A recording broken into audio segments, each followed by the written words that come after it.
चनॉन की मॉम को दिखाया जाता है जो फीमेल शेयर होल्डर्स को गिफ्ट दे रही थी ताकि ये सभी चनॉन को वोट कर सकें। चनॉन भी कंपनी के बाकी लोगों से मिलकर अपने वोट्स पक्के कर रहा था और वही अगर बात वी की जाए वह भी कंपनी में वापस आने के लिए रेडी है, इसलिए दोनों लेट नाइट वर्क करने लगते हैं। तभी मरीन कहती है कि तुम्हें क्या लगता है हम चनॉन को हरा पाएंगे, क्योंकि चनॉन सभी के साथ अच्छे से रहता है, इसलिए हो सकता है कि सभी लोग तुम्हें छोड़कर उसे चूज करें। ये सुनकर भी कहता है कि मैं उससे फाइट नहीं करना चाहता, बल्कि उसे ये रियलाइज कराना चाहता हूँ कि वो जो कर रहा है वो गलत है, इसलिए मुझे उसका दिल नहीं तोड़ना, बल्कि मैं बस चाहता हूँ कि वो पहले वाला चनॉन बन जाए तो मैं खुशी से पूरी कंपनी उसे दे दूंगा, क्योंकि मुझे बस अपनों का साथ चाहिए। ये सुनकर ब्रेन इम्प्रेस हो जाती है और तभी वी को किस कर लेती है। नेक्स्ट डे हम देखते हैं ब्रेन जैसे ही अपने घर से बाहर आई तब उसका वही आदमी पीछा करने लगा जो चनॉन की मॉम के लिए काम करता है, ये देखने के लिए कि आखिर ब्रेन कहाँ जा रही है, क्योंकि उसको वी की मॉम की लोकेशन पता करनी थी। लेकिन अब क्योंकि ब्रेन समझ चुकी थी कि कोई उसका पीछा कर रहा है, इसलिए उसने दो लोगों से हेल्प करके उस आदमी को रोका, साथ ही वीडियो भी रिकॉर्ड करने लगी। तभी बाद में चला जाता है। ब्रेन पूरी बात वी को आकर बताती है। ये सुनकर वी गुस्सा करने लग जाता है कि मैंने तुमसे कहा था ना मैं तुम्हें घर से लेने आऊंगा, और पता नहीं वह आदमी कौन था, काश तुम उसकी कोई फोटो क्लिक कर लेती। ये सुनकर ब्रेन फोटो दिखाने लगती है। वी कहता है कि तुमने ये बात मुझे पहले क्यों नहीं बताई,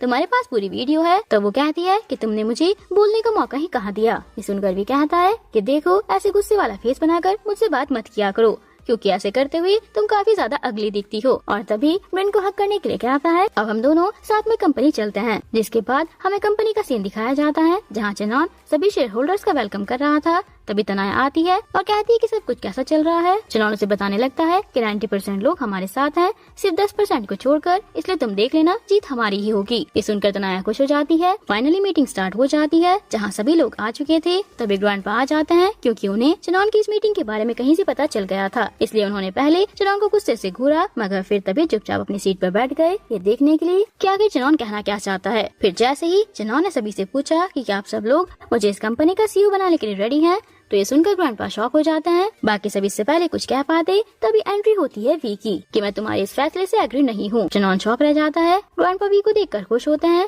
वी ने पहले फर्स्ट टाइम सभी के फेस देखे थे, वो ये भी नोटिस कर लेता है कि चनॉन इस टाइम कितना ज्यादा गुस्से में है, इसलिए जैसे ही पूछने लगता है कि मुझे किस रीजन की वजह से कंपनी से बाहर किया जा रहा है। ये सुनकर चनॉन कहता है कि क्या रीजन कम है, तुम यहाँ अपनी मर्जी से आते जाते हो जैसे अब आए हो। ग्रैंडपा कहते हैं कि वी की वजह से कंपनी को कई बार फायदा हुआ है, तो वो कहते हैं कि उन सब कामों के पीछे मैं था। सभी शेयर होल्डर से भी वी के बारे में राय देने को कहते हैं, तो सभी लोग वी की बुराई करने लग जाते हैं कि मिस्टर वी ने इस कंपनी को प्लेग्राउंड बना रखा है। तभी तनाया भी खड़ी होकर कहती है क्योंकि मेरे पास सबसे ज्यादा शेयर्स हैं, इसलिए मेरा वोट चनॉन के लिए है ताकि नेक्स्ट सीईओ बन सके। ये सुनकर सब लोग बारी बारी चनॉन को वोट देने लगते हैं। चनॉन की मॉम खुश होकर कहती हैं कि अब आपका क्या कहना है। ग्रैंडपा इससे पहले कुछ कह पाते तभी भी कहता है कि मैं भी अपना वोट चनॉन को ही देना चाहता हूँ। ये सुनकर सभी लोग सरप्राइज हो जाते हैं कि क्या ये स्टूपिड है, खुद को ही गिरा रहा है। वी कहता है कि मुझे नहीं पता था कि मुझ में इतनी कमियां हैं, अगर आप सभी लोग मुझे एक और चांस दोगे तो मैं आप सभी के इन्वेस्टमेंट प्रॉफिट को डबल करा सकता हूँ, क्योंकि मेरी बिग्नोई से बात हो चुकी है जो कि दोबारा से मेरे साथ काम करने के लिए रेडी है। आपको पता है ना, बिग्नोई ने जब भी किसी कंपनी के साथ काम किया है वो कंपनी कितने आगे गई है, लेकिन बस उनकी एक शर्त है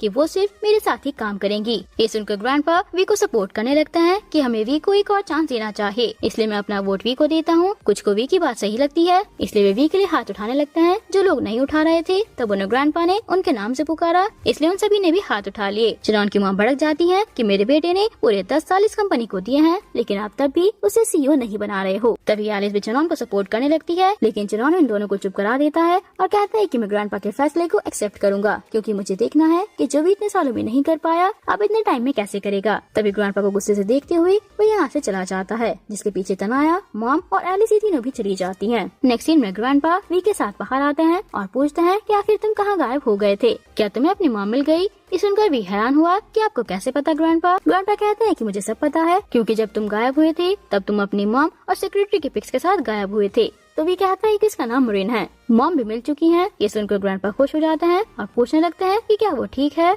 वी ग्रैंडपा को मॉम की सारी कंडीशन बता देता है कि वो किस वजह से गायब हुई थी, इसलिए जानकर ग्रैंडपा को बुरा लगता है। वो कहते हैं कि सब ठीक होने के बाद मैं तुम्हारी मॉम से मिलने आऊंगा। वी अपने ग्रैंडपा को थैंक यू बोलता है, क्योंकि अभी तक सिर्फ ग्रैंडपा ने वी का पूरा ध्यान रखा, बट साथ ही वे दुखी भी है कि चनॉन अब उसकी वजह से ग्रैंडपा से नफरत करने लगा है। तभी ग्रैंडपा हैरानी से पूछने लगते हैं कि वी क्या अब तुम्हें सब दिखने लगा है, क्योंकि वी आज फर्स्ट टाइम ग्रैंडपा की आईज में देखते हुए बात कर रहा था। इसलिए ग्रैंडपा वी को हक करके खुश होते हैं कि फाइनली तुम्हारी आईज ठीक हो गई। ये सुनकर वे भी खुश हो जाता है।